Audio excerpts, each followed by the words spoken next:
Baksaring Channel mga kaibigan. Kung bago ka pa lang sa channel natin, please do like, subscribe, and press that notification bell mga kaibigan para updated ka sa ating mga boxing news mga kapatid. Well, ito na, Sam Goodman mga kaibigan. Pinaghahandaan si Naoya Inoue mga kapatid. Alam niyo kung bakit? Nagpaliban muna siya mga kaibigan.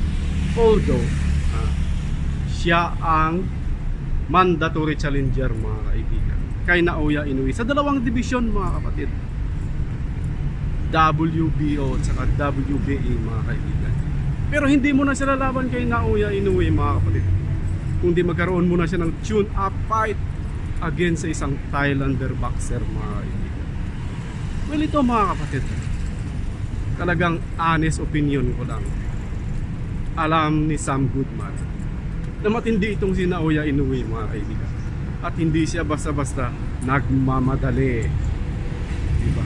Pinaghandaan niya ito mga kaibigan dahil dalawang division ang kanyang hawak kung saan siya yung mandatory challenger mga kaibigan. At ang idol na lahat, General Casimero mga kaibigan, pilit pa rin, pinagpipilit ang kanyang sarili na siya lang ang malakas, siya lang ang maangas. Well, bigay na natin sa kanya yan mga kaibigan. The reality is wala pa rin siyang laban mga kapatid. So wala. So ganun lang yun. So si Sam Goodman is a professional boxer mga kaibigan. Alam niya kung ano ang kanyang harapin mga kaibigan. The monster ng Japan. So hindi niya basta-basta ibigay ang kanyang mandatory challenger sa dalawang division mga kaibigan. So ganun lang. It's not about the money, it's not about the prize, but it's about preparation mga kaibigan. Well, sana hindi ma-upset itong si Sam Goodman. At sana ayon sa iba, dapat mahinang nilalang ang kanyang kalaban.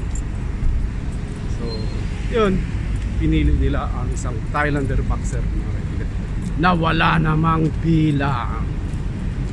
So, tune up lang, diba? Dahil monster ang kalaban. So, sa mga fans ni Cuadro Alas, ayan pa, nadagdagan pang fans niya. Ayan. So, just accept the reality mga kaibigan. Abang-abang na muna kayo. Dahil the truth, wala pa talagang laban ng idol ng lahat. Wala pang laban. So there is no harm in waiting, diba? So thank you so much guys, and see you in our next video. Bye bye. Yan, mainit na si Sir to.